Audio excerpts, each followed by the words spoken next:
Hello everybody! Yeah, this is John, V6LCK, making a video here for Amateur Radio Alberta. Yes. Now, the radios. Why a radio, it's cheaper, they're all the same. There's no more features in a more expensive radio than there is in a less expensive radio. Yep, just like your car. If you go and buy a Cadillac or a Mercedes-Benz, it's just the same as any old Chevy or bottom of the line car. Not so. Should think about things. You get a cheap radio because you can replace it easily. Very easily. They're cheap. As a matter of fact, sometimes people throw them away and give them away.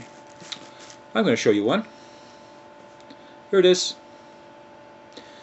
Well, this one is a Kenwood TH25AT. Was going to go in the garbage. What is special about this radio? It's free. Collect these ones because these ones are good. This one, can you get a close up there? Yes, okay. This one has CTCSS. It's a VHF, has a very tight front end. It doesn't like intermod, RFI. It's very shielded, very protected. Discrete components, you know, like coils instead of like active systems, more active open receiving systems. It has a, can you see it? A crystal display to put your frequency in. Downfall, battery life. I got a few of these. Something like them. I got some UHF, VHF. Some of them aren't even as nice as this. They don't have CTSS tones, stuff like that. You can get a module that can put CTSS tones onto your transmission and can also be used in repeaters and that to use an ordinary receiver with no CTSS tone and a nice front end and put the tones in, and it will filter tones. It will only turn the COS on a repeater. If you had no repeaters, makes sense. If you don't, all you have to understand is it turns on the ability of the repeater to hear. Okay? Now, this radio, I can put 7.5 volt power supply, which is being built right now. It's going to hold multiple radios. It can even be built into repeater systems. VHF, UHF. I have multiples of these. I even have an old memorizer. It's a mobile. Got tuned up really nice. It's beautiful on 5.2. Just as good as it gets for any kind of a dedicated VHF radio. And for simplex, 10 watts, I bet I could pull out a simplex signal like nobody's business compared to a regular new radio, because it has a beautiful tuned front end that filters out everything other than VHF, intermod, and RFI. It has no tones. Yes, but you can add them with a device. I'm told they're cheap. It's all money. Thing about something like this is it has interesting parts. Can you see that? This battery has its own battery charger. Battery's no good. Probably worn out. But it has an adapter. Something be done with that? Probably. Can we put new batteries in here? Who knows? Can we hook this externally with wires to another battery pack? Possibly. Can this be just taken apart? Replicate these things? Find another battery similar to this? I'm sure I can find one. People throw them out. And probably can find them in old cases or something that some radios are in. Probably find antennas like this, stuff like that. Take that old battery, clean it out, use the fuse inside of it, hook it up to another battery pack. Doesn't even have to be the one that goes on here. Just has to be an external with a wire.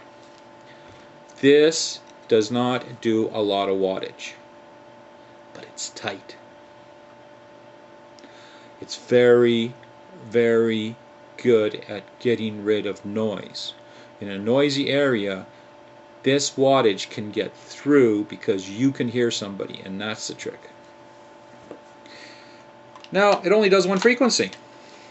And, you know, in today's world, being able to just do one thing, well, yeah, people live with that. People will buy stuff like, oh, let me go to my bag of radios. Ah, yes.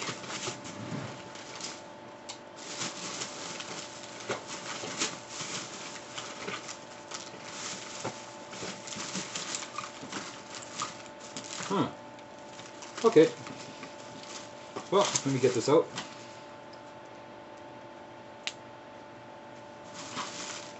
Recycle lanyards. Really handy for your radios. This is a UV3R. This is a newer one, I believe.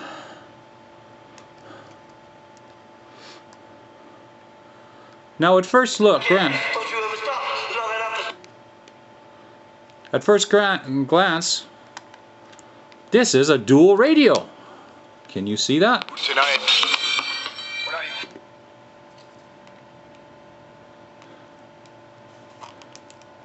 Has a flashlight too. This has an FM radio built into it. These are Baofangs. Dual radio. Less expensive. It does everything the more expensive radio does. But it's the same. I've got another one for you.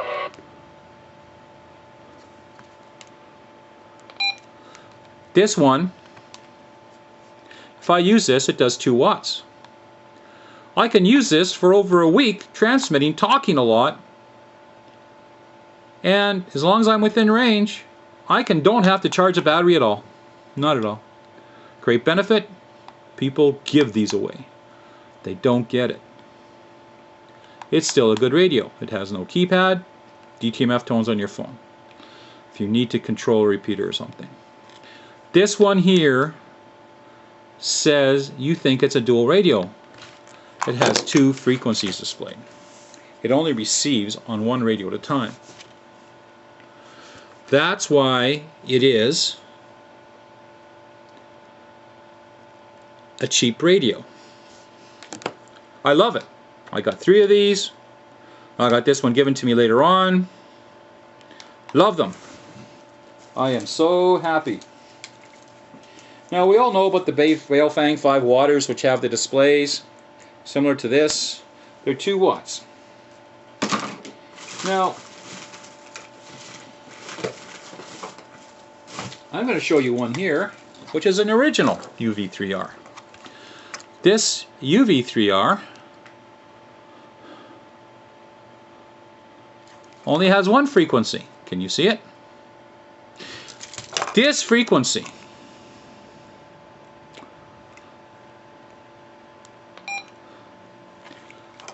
is a single frequency. You can use this for monitoring. You can use this for listening if you can't get in on this power. It's only 2 watts. It has a single frequency. It goes forever on a set of batteries. The more things you have displayed on your screen, the less life you get on your battery, because that drains the battery life. Every bit of color, brightness on your screen, everything. This one has a flashlight. This is incredibly efficient. I've gone 2 weeks without doing anything to this radio. I love this radio, and I have another one like it. Very nice. You put a 19-inch antenna, the iPoker Special. Works awesome. Single radio. This one is that like previous one with an extra display on it. There is no difference. Remarkably, the function of this radio is pretty much identical to the function of the other one, except that they change the programming and stuff like that. Activity timeout. Node number 8422. Link clear. Ah, repeaters. So, this radio is a good radio. People throw these out. They put them aside. They let them sit for years, whatever. You can actually charge these things up after they've sit. People have let these things sit for years. I put a charge on a brand new one after somebody gives it to me that hasn't been charged it for 2-3 years, and it works perfectly, like nothing happened. Tough. Now we're going to go to what we're all used to seeing. Now, the UV5R. We all know that one. Here's a, I believe it's a C82. Anyways, it's a similar radio, but it's an 8-watt Baofeng. Commercial style case and different battery. Goes a long time on batteries. 8 watts, works great, love it. Awesome. Single receive, still has a display, dual display, and you switch your A/B button, or in this case your tab button, right there. You want to change your power level, you press that, you press the lock and number key. If you want to change your reverse your radio, you press the start key. Great radio. Works on all UV5Rs. 8Rs, C82s. They all basically program with the same cable, stuff like that. Good radio, cheaper. Single radio. Now, if I was to take this and put it next to my Kenwood T6A, which is not such a cheap radio, you say, well, what's the difference? It's only 5 watts. This has only 2 power settings. 1 watt and 5 are maximum. 4 on UHF, I believe. This one does 3 bands, transmits in 3 bands, VHF, UHF, and 220. And get this, it can receive from the bottom of the band into the aircraft band and to 1.3 gigahertz. And you say, well, that's good. And yeah. Did I tell you that this is a dual radio? I can talk on this radio and still receive something on the other radio. I can listen to 2 conversations going on at the same time in this radio. This is a dual radio. I have some Woshans. The Woshans series does that. You can listen to 2 different frequencies at the same time. That's why I still use them, even though if they die, the finals go on them. As long as they can receive, I use them to monitor. They can receive 2 different signals at the same time. Beautiful. You can use the single radios for receiving or the double radios. You can do all sorts of things. This does 50 milliwatts.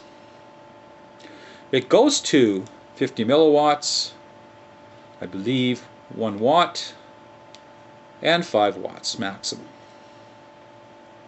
I think it's 4 watts for UHF. Most of these handy-talkies are 4 or 5. If you put them on a meter, usually there's slightly less on UHF. Excellent radio. $400 to $350 for a new one. Used, they still go for something. VX7s, same thing. Some of the other ones. The APRS units, radios you get now, they're good. But you have to keep in mind that they receive APRS and some of them have GPSs built into them. Reduces battery life remarkably. This one can be controlled from the keypad. This is a repeater builder's dream. This is as good an assistant as a service monitor. This and a service monitor can get you building repeaters beautifully and comfortably. Because it's designed to be nice to use. I can change frequency, I can change display, I can enter frequencies in easy. These ones are more difficult, cheaper, more expensive. Repeater builder's dream. Think about it. T6A. Now, my mobiles are all dual receive that are crossband repeaters. Crossband repeaters are even better. Not only can they dual receive it in the band, not only can they receive in the band, outside of band, let's say,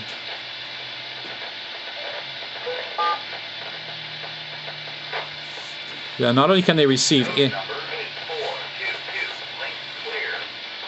they can receive two different bands at the same time. For instance, if I'm talking on one band, I can monitor a repeater that transmits onto another band like UHF or 220, if it depends on the radio. In most cases, it's just VHF, UHF. There's a few 220 radios out there. Love 220 band. It's awesome. Now, 220 can be used for a lot of things, but a lot of people use them. But if you're building repeaters, you need a back door. 220 is the way to go. Nobody can listen. Nobody even thinks it exists. Gotta like that, eh? So, Kenwood again. That Kenwood T6A or the VX7. The VX7 goes to 50 milliwatts, 1 watt and 5 watts. Awesome. Most digital radios go, I think, 1 watt, like 2 or 3 watts, and then 5 watts.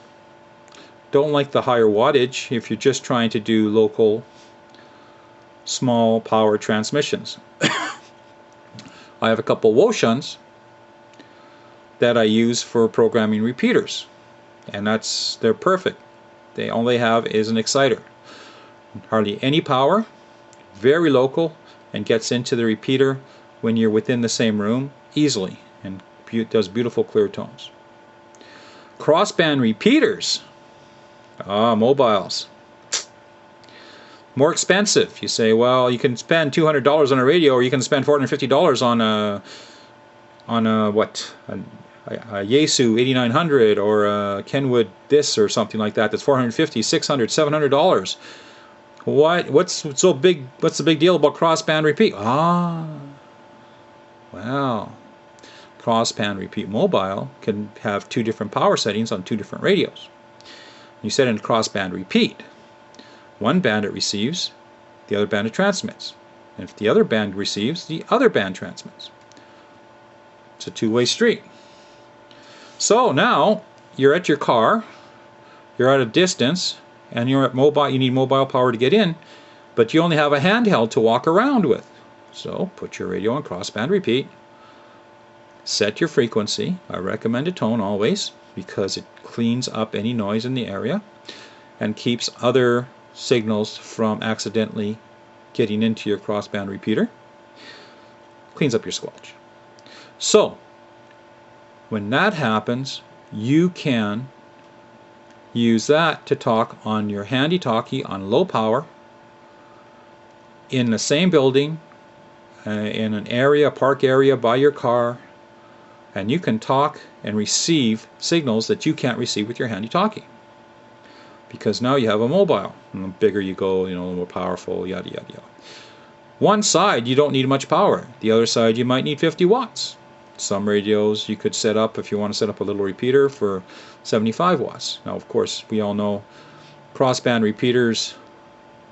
Some have heard of them, some haven't. Crossband repeaters are really handy, and anybody can use them without a certificate. Now, with an advanced certificate, you can use a repeater, and you can transmit within band, right next to each other, within certain frequencies. This presents other technical difficulties. It's always done. People have faced them. Commercial world has been using stuff like that for years, and now has gone digital, but it's still repeaters. So you can enjoy the benefits of a repeater by just buying a mobile. That a little bit of extra money gets you dual receive. You can listen to 2 different stations at the same time, and that's the important thing. And that's the difference between those radios. There's other differences. There's digital, where you haven't talked DMR or D-Star or Fusion or anything like that. There are other benefits. You can plug it into a computer, things like this. Now, myself, I don't buy a mobile unless I just want power or it's cheap or something to use for just poking around. I have bought 2900s and a V8000, ICOM V8000 or a Yaesu 2900. Out of town, they're 75 watt radios, work good, reasonable price, single frequency.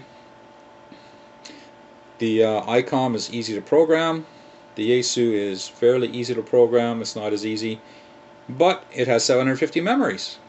Bonus. And 75 watts, no fan. So when buying a radio, check those features out. Ask some other hams what those features do, if you could use them, if you need them. Do you travel out of town? Do you have a truck that you work out of, or a car, or do you actually need it when you go camping and stuff like that because you want to keep track of your kids? Remember, amateur radio certificate gives you many advantages over people that want to use FRS and GMRS radios. Those radios only have a limited range and a limited antenna connection. CBs are around. It's HF. Well, you know, VHF is, and UHF is locally is the best if you want to do locally for about 50 to 70 kilometers. Now you can do 20-30 kilometers on the ground just by having one of these radios and not having to worry about a lot of obstacles with UHF. VHF gives you a little more range. But remember, when you buy that radio, check out those features. Remember, the radio you buy now, you won't get full price for later. It's a used radio. So spend your money well. Spend your time well. And get a radio that you only have to install less frequently. Because installing a radio is fun. Installing 10 radios because you didn't check the features, very expensive, time consuming. And the joy goes out of installing another radio every time, especially if it just does sort of what the other one did, but what the other one should have done. Check the features, get that power rating, and check the reviews. Remember, not all radios are equal, and you buy according to your needs. But there's always a deluxe radio. And it may have a radio that costs $800, but there's probably a reason for that. Have yourself a good evening. Good night.